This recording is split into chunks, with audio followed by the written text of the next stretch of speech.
બનાસકાંઠાના ડીસામાં રબારી સમાજનું મહાસંમેલન મળવાનું છે। 3 જિલ્લા સહિત રાજસ્થાનમાં રબારી સમાજના 50,000થી વધુ લોકો ભેગા થશે। રબારી સમાજના બંધારણનું અમલીકરણ થતાં વાર્ષિક 100 કરોડની બચત થશે। રબારી સમાજ 11 મુદ્દાઓનું સામાજિક બંધારણ ઘડશે। સામાજિક કુરિવાજોને તિલાંજલિ આપીને શિક્ષણ તરફ આગળ વધશે। વાર્ષિક થયેલી બચત શિક્ષણ અને સમાજના ઉત્થાન માટે ઉપયોગમાં લેવામાં આવશે। તો સામાજિક કુરિવાજોને તિલાંજલિ આપીને શિક્ષણ તરફ રબારી સમાજ કે જેઓ હવે આગળ વધશે। 11 મુદ્દાઓનું સામાજિક બંધારણ બનાસકાંઠાના ડીસામાં આજે મહાસંમેલન મળવા જઈ રહ્યું છે।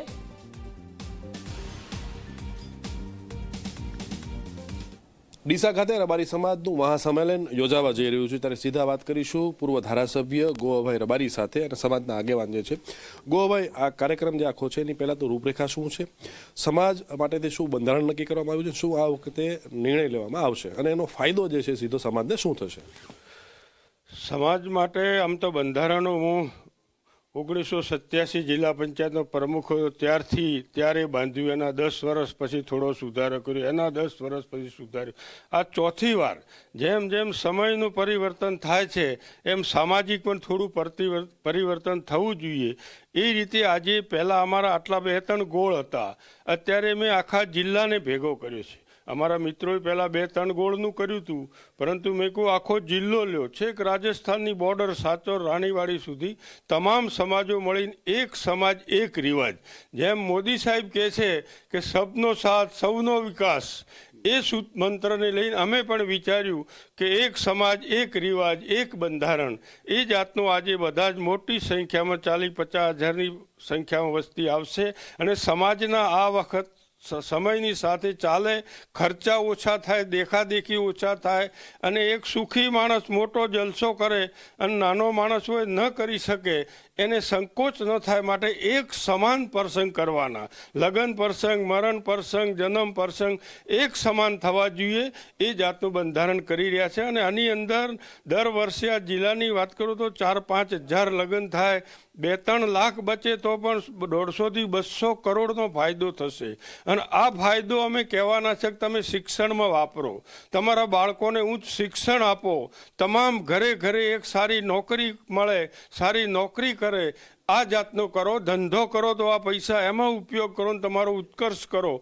આ જાતનું વિચાર કરીને આજે બંધારણની મિટિંગ રાખી છે અને સમાજના ઉત્કર્ષ માટે, હિત માટે તમામ કર્યું છે। 40 વર્ષથી સમાજની હું વરેલો છું, તમામ સમાજોને મેં જાગૃત કરી છે। સમૂહ લગ્ન પણ 2005ની અંદર શરૂ કર્યા હતા, તે 12 સુધી કર્યા, પછી વાગડોદ અમારી જગ્યા છે ત્યાં લઈ ગયા ને ત્યાં કર્યા, પણ ત્યારના સમૂહ લગ્ન છે। બંધારણ પણ ત્યારનું છે, આખું જીવન સમાજની અંદર સમર્પિત કરીને કાર્ય કરી રહ્યો છું। આજે પણ બધા જ જિલ્લાઓએ તમામ ગોળોએ કહ્યું કે ગોવાભાઈ બધું હવે સાથે કરો, એ બધાની રાય લઈ અને આજે કરી રહ્યા છે, એમાં સમાજને મોટો ફાયદો થશે। શું મુખ્ય મુદ્દાઓ બંધારણના નક્કી કરવામાં આવેલા છે, કયા કયા? જેવી રીતે તમે કીધું એ પ્રમાણે કે એક જ બધા સમાન રહે એટલા માટેથી એક નિર્ણય લેવામાં, આવા બીજા કેટલા મુદ્દાઓ છે?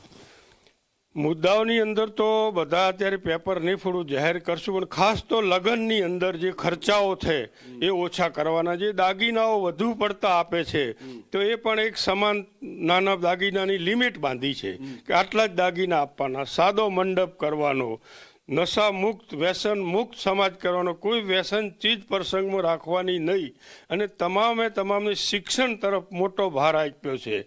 એટલે એ જાતના દરેક ક્ષેત્રે યુવાનો છે, આજના નવી પેઢી છે, એ આ નશાની અંદર બીજે ત્રીજે ન જાય, બધી સમાજોને સાથે લઈને ચાલે, આ જાતના બધા સમયને ઓળખીને આવરી લીધા છે। અને મોદી સાહેબનો જ મંત્ર આપ્યો છે કે સૌનો સાથ સૌનો વિકાસ। અમે પણ કહ્યું કે એક સમાજ એક રિવાજ, આ રીતે તમામ જગ્યાએ અમે કામ કરી રહ્યા છીએ। તો ડીસાથી ગોવાભાઈ રબારી જે પ્રમાણે બંધારણું છે તેમાં મુખ્ય મુદ્દો જે છે એક રિવાજ એક સમાજ ઉપર અત્યારે જે છે આ સંમેલન યોજાવા જઈ રહ્યું છે।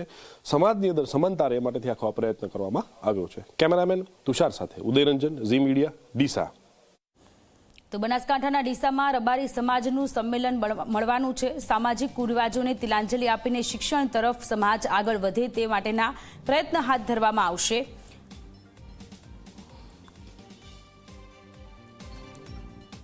ડીસાના શમશેરપુરા ખાતે આજે રબારી સમાજનું મહાસંમેલન યોજાવા જઈ રહ્યું છે. ખાસ કરીને વાત કરવામાં આવે તો ગુજરાતના એકમાત્ર ધારાસભ્ય માવજીભાઈ દેસાઈ જેઓ ભામાસર તરીકે ઓળખાય છે, તેમની અધ્યક્ષતામાં આજે મહાસંમેલન યોજાવા જઈ રહ્યું છે. અને આ મહાસંમેલનની અંદર એક બંધારણ ઘડાશે, જેના કારણે રબારી સમાજ છે તે કુરિવાજોને તિલાંજલિ આપીને શિક્ષણની જ્યોત છે તે પ્રગટાવશે. આપણી સાથે ધાનેરાના ધારાસભ્ય માવજીભાઈ દેસાઈ છે, તેમની સાથે વાત કરીશું. શું કહેશો? અથાગ પ્રયત્નો આપ કરી રહ્યા હતા, ગામડે ગામડે આપે બેઠકો પણ કરી, રબારી સમાજના 50,000થી વધુ લોકો આ મહાસંમેલનમાં યોજાય છે. કયા પ્રકારનું મહાસંમેલન હશે ને તેનો જરૂરિયાત કેમ પડી? આજે રબારી સમાજ માટે એક સુવર્ણ અવસર, એક ઐતિહાસિક પ્રસંગ, મહાસંમેલન સમગ્ર ઉત્તર ગુજરાતનું થવા જઈ રહ્યું છે.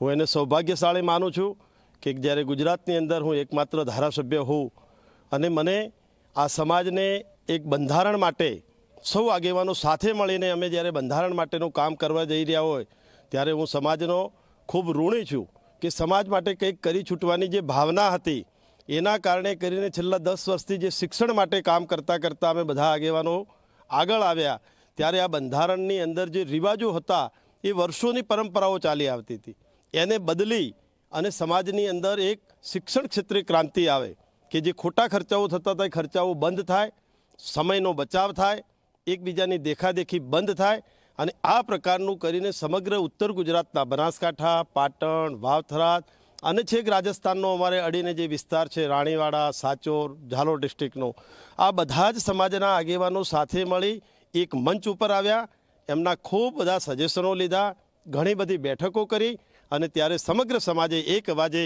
એક વાત કરી કે એક સમાજ એક રિવાજ, આ પ્રકારનું બંધારણ કરવા માટે આજે અમે જઈ રહ્યા છીએ.